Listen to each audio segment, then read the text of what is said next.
Assalamualaikum warahmatullahi wabarakatuh. Perkenalkan, nama saya Jihan Anissa dengan NPM 23020240040. Di sini saya akan menjelaskan seputar tentang plankton.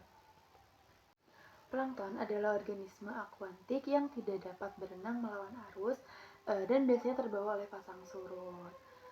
Istilah plankton itu berasal dari bahasa Yunani atau planktos yang berarti melayang atau mengembara.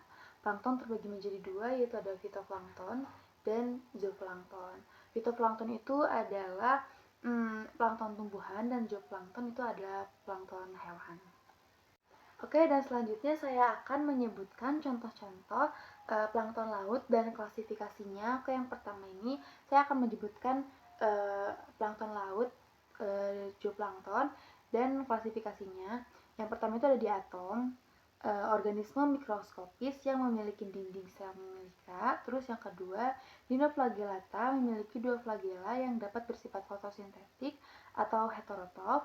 Yang ketiga ada cyanobacteria, bakteri fotosintetik yang sering disebut alga biru atau hijau. Terus yang keempat ada Chloroplaceae, alga hijau yang juga berperan dalam fotosintesis. Terus yang kelima ini ada Haplopsiae, itu alga dengan struktur unik yang berfungsi dalam ekosistem laut.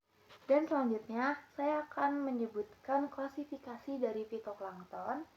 Karena yang tadi zooplankton sudah, selanjutnya ada fitoplankton. Itu yang pertama ada krill, kecil, udang mirip krustasea yang menjadi makanan bagi hewan laut. Terus yang kedua itu ada Copepoda, ciri-ciri itu kecil, krustasea yang sangat umum di lautan.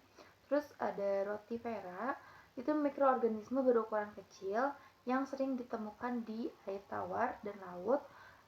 Terus ada ubur-ubur, itu adalah hewan gelatinous yang dapat ditemukan di daerah di bawah perairan, banyak di perairan ya. Terus yang kelima itu ada larva ikan, itu tuh tahap awal kehidupan ikan yang juga termasuk dalam zooplankton. Nah, plankton juga memiliki berbagai bagian tubuh tergantung pada jenisnya. Ini di sini pertama saya akan menjelaskan tentang fitoplankton terlebih dahulu. Di fitoplankton ini dinding sel terbuat dari silika atau selulosa. Itu memberikan bentuk dan perlindungan. Terus yang kedua itu ada kloroplas, itu mengandung klorofil untuk fotosintesis, tentunya memungkinkan mereka menghasilkan makanan sendiri. Terus yang ketiga itu ada flagella. Flagella itu beberapa fitoplankton memiliki flagella untuk membantu pergerakan meskipun terbatas. Nah, yang kedua itu ada zooplankton. Zooplankton itu memiliki tubuh yang bersegmentasi seperti pada krustasea. Yang kedua itu ada sistem pencernaan, itu memungkinkan mereka untuk mencerna makanan.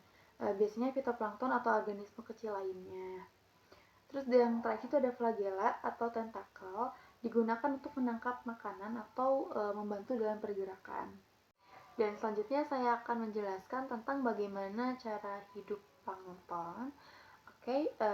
Plankton itu hidup dengan cara bergantung pada arus air untuk bergerak dan mendapatkan nutrisi. Kalau misalnya fitoplankton itu melakukan fotosintesis, memanfaatkan cahaya matahari untuk menghasilkan makanan dan oksigen, berperan sebagai produsen utama dalam rantai makanan akuatik. Sedangkan zooplankton sebagai konsumen memakan fitoplankton atau organisme lain untuk mendapatkan energi, seperti itu. Mereka juga berperan penting dalam ekosistem laut sebagai penghubung antara produsen fitoplankton dan konsumen tingkat lebih tinggi. Nah, dengan demikian plankton merupakan komponen vital dalam ekosistem perairan dan mendukung kehidupan banyak organisme lain di lautan. Mungkin sekian dari penjelasan saya. Mohon maaf apabila ada kesalahan. Wassalamualaikum warahmatullahi wabarakatuh.